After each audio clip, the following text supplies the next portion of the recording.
Hi friends, ഞാനിന്ന് ഒരു special chicken കറി ഉണ്ടാക്കുന്ന ഒരു വീഡിയോ ആണ് ഇടുന്നത്. അപ്പോൾ ഇനി ആദ്യം വേണ്ടത് ചിക്കൻ നന്നായി കഴുകിയതിന് ശേഷം ഒരു 1/2 കിലോ ചിക്കനാണ് ഞാൻ എടുത്തിട്ടുള്ളത് കറിയാക്കാൻ വേണ്ടിയിട്ട്.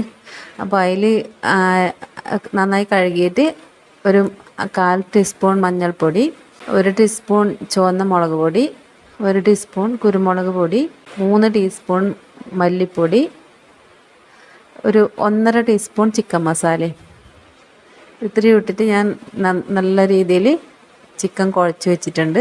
അതിന് ശേഷം 2 സവാള, ഒരു തക്കാളി, 2 പച്ചമുളക്, ഒരു ചെറിയ കഷ്ണം ഇഞ്ചി, 2 അരി വെളുത്തുള്ളി, ഇതൊക്കെ നന്നായി ചെറുതായിട്ട് അരിഞ്ഞ് വെച്ചിട്ടുണ്ട്.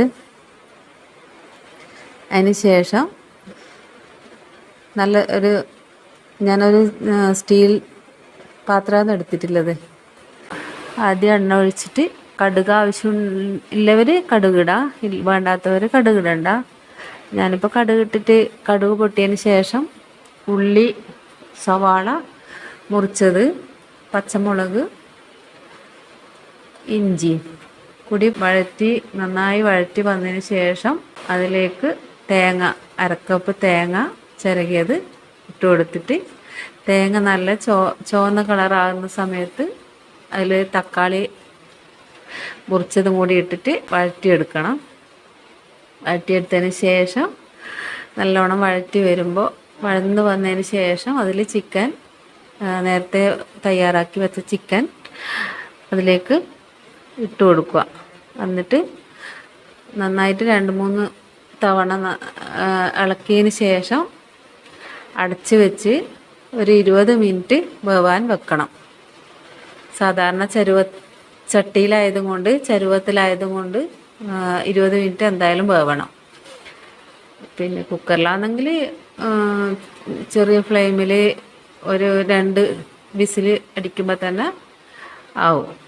അങ്ങനെ ഇളക്കി വെച്ചിട്ട് 20 മിനിറ്റ് കഴിയുമ്പോൾ അത് ഇറക്കിയിട്ട് നല്ല ആവശ്യത്തിന് ഉപ്പ് ചേർക്കണേ. പാകത്തിന് ഉപ്പും ചേർത്തിട്ട് ഇളക്കിയിട്ട് എരിവ് അധികം ആവശ്യമുള്ളവർ കുരുമുളക് കുറച്ചധികം ഇടാം കേട്ടോ. നമുക്ക് എരിവ് കുറച്ചേ വേണ്ടൂ, അതുകൊണ്ട് ഞാൻ എരിവ് അങ്ങനെ അധികം ഇട്ടിട്ടില്ല.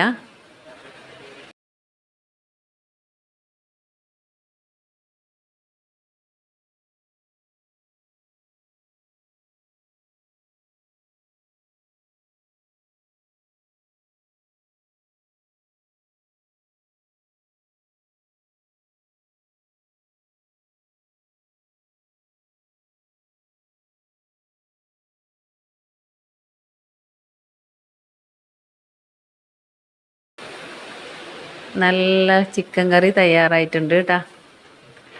ദോശയും ചിക്കൻ കറി തിന്നാൻ നല്ല ടേസ്റ്റാണ്. എനിക്ക് ഭയങ്കര ഇഷ്ടമാണ് ദോശയും ചിക്കൻ കറി. അതുകൊണ്ട് ഇന്നത്തെ രാവിലത്തെ പ്രാതൽ ദോശയും ചിക്കൻ കറി ആക്കി.